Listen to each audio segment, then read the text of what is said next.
T36 Storm Team Forecast.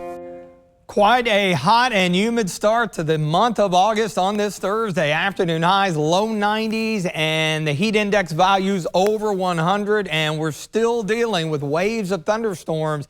That's going to continue as we close out the week on Friday. Any storms could produce some damaging winds, flooding, rain, and that is here in the short term with that activity just to our west. Finally drying out Sunday, but it's going to feel like early August. Viper radar has been quiet all afternoon, but pretty intense now line of storms coming out of Louisville Metro. New severe thunderstorm warning for Nelson County up towards Spencer County, right along Taylorsville Lake there. Wind gusts upwards of 60 miles per hour plus possible with this part of the line. You see all the lightning in our skit data indicating, again, very strong winds and the potential of some small hail. A couple little isolated cells trying to go up eastern Shelby County. So Frankfort down to Lawrenceburg, Harrodsburg, and of course eventually here in the metro area we should see this over the next 60 to 90 minutes. Of course, after a few storms in southeastern Kentucky, dry throughout the day, that allowed the sunshine and really allowed us to heat things up nicely.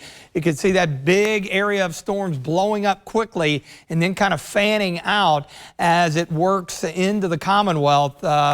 Strong part of the line heading down toward Bowling Green. Severe thunderstorm watch until 8 p.m., including the metro area. This will probably be extended to the east and south, especially if that line holds together. The updated hourly futurecast here now pinging the timing of this a little more effectively. It may be a bit slow based on the current trend, but I think it's going to be a similar scenario to yesterday, only delayed a couple of hours. We'll wind things down toward the midnight hour and then quiet during the overnight, laying down a bit of a boundary, and that'll help fuel a few storms as the sun comes up tomorrow. We're front and center for the severe threat level 2 all across central and eastern Kentucky. Damaging wind gusts, the primary threat. Still that quick spin up on the table, although we've been fortunate to not have to deal with much of that. Flash flood risk elevated, and given the rain across southern and southeast Kentucky and some expected even through the day tomorrow, flood watch there until 8 o'clock tomorrow evening. Mount Sterling, a lot of sunshine and hot, 90. It feels like 97.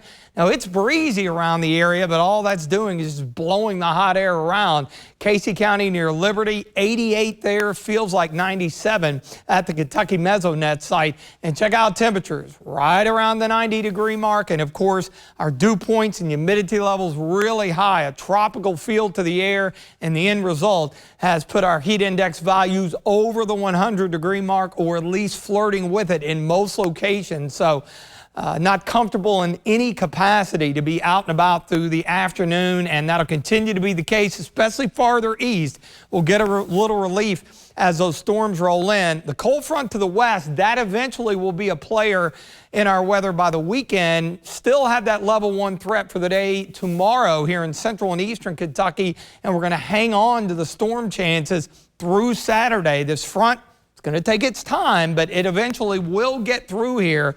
So you see into the day on Saturday, additional rain and storms, mid-80s, and then the front moves eastward and we finally dry it out. Of course, not a big change in temperature. In fact, with more in the way of sunshine, we'll be into the 90s. I do think we catch a bit of a break relative to this oppressive humidity, and you see futurecast down the road here.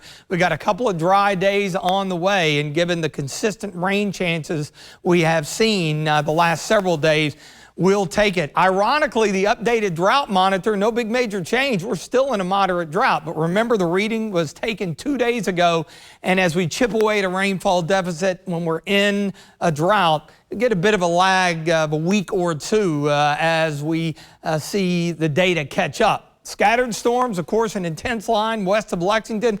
It'll be moving eastward with heavy rain and the potential for some damaging winds through the evening hours. Coming up on Friday, 89, hot, humid, more storms, highs, again, right around the 90-degree mark. In the extended forecast, we do dry it out Sunday and into early next week. I think the isolated storm chances will begin to ramp back up mid next week with afternoon highs in the low 90s.